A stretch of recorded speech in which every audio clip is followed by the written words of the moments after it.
All right, good lord. Every time I try to record this video, like somebody calls me and it stops the recording. All right, so everybody that made a comment seemed to want the grandma shameful unlock, So that's what we're gonna do. So a couple years ago, I get a dispatch out to kind of the middle of nowhere, and in the Book of Eli, where like the guy goes up to these old people and their house is kind of like broken down and shit. Like it looked like that. Like that's the best way I know how to describe it.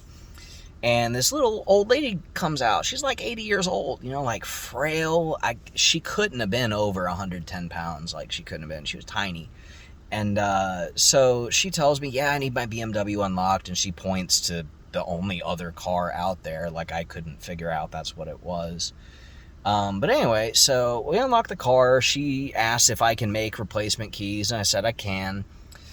And she's looking around, and there's some like bags and shit in there, large trash bags. I don't know. Maybe she's living in the car. Maybe she's not. Maybe she's got fucking, takeout in there. I don't know. But she looks at it, and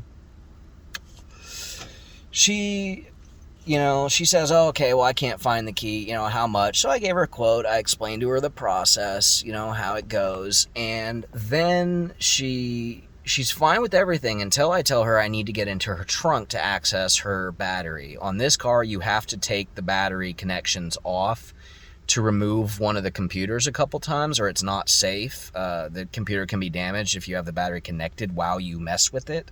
So she was fine with everything except that. And she asked me if we can just use jumper cables, and I told her, I said, no, it's not okay. It's not safe. Like there's just no way to do it.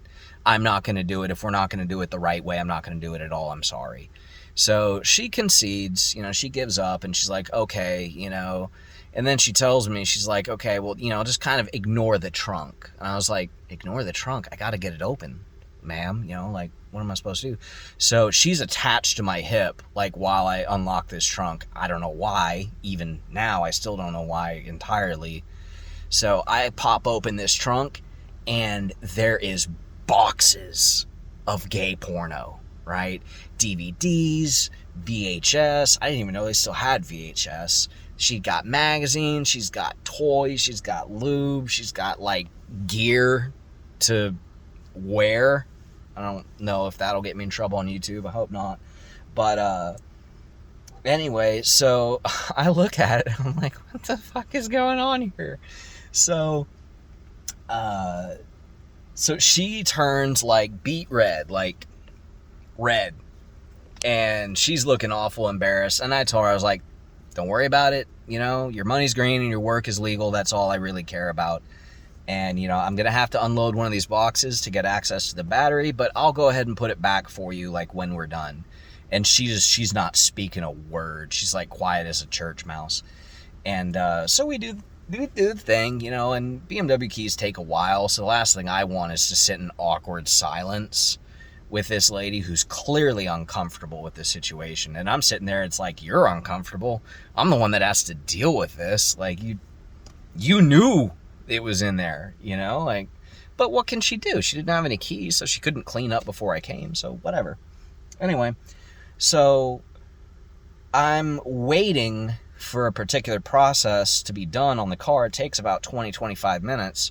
So I told her, I was like, look, ma'am, if you don't want to talk about it, then that's fine. But just understand, I don't judge you, whatever's going on. If you don't want to talk about it, that's fine. But you don't have to be awkward about it, like, I'm kind of curious, what exactly is the story here, if you don't mind my asking, can you tell me?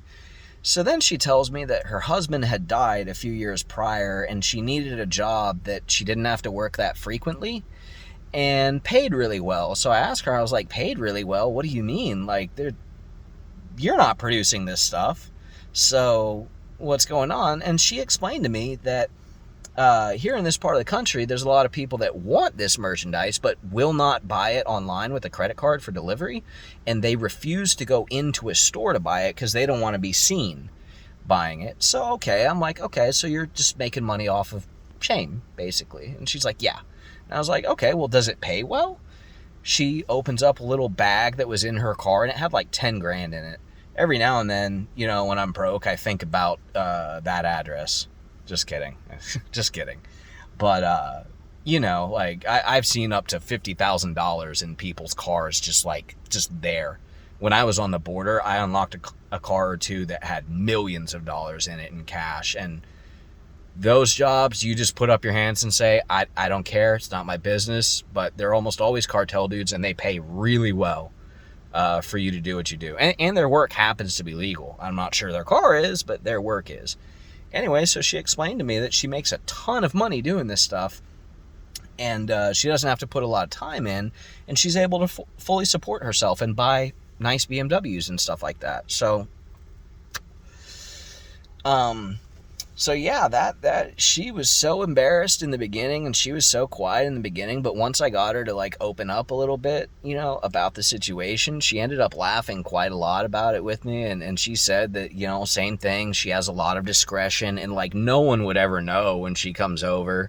You know, she said that she disguises what they want, like under a little tray, like, oh, I'm just grandma bringing cookies, hee hee. And, you know, yeah, so that's what that was all about. Yeah, so now for the Goosebumps style, like A or B choice. So for the next one, I can either tell you about a time that it was like a biohazard thing. That's as close as I can describe it without like giving away parts of the story that make it hilarious. It was back, I actually almost got fired for this call, despite the fact that it didn't have anything to do with me. Like, I didn't do anything wrong, but it's still just at face value, it sounded really bad. But my boss, like, the way the story ends was so funny to him that he chose not to fire me over it. Yeah, that one was that was dumb. So there's that one. Or I still want to tell a story about the lady who injured herself because she was being belligerent and stupid and cheap. But they're both funny stories. It's just one's longer than the other. But I'll probably give this like a day or two. We'll see how it does. And I would like to share one of these stories like Friday morning right before everybody goes to work, or maybe around like Friday on lunch or something like that, to kind of kick off the weekend for them and make them feel good and laugh. But let me know down in the comments which one you guys want.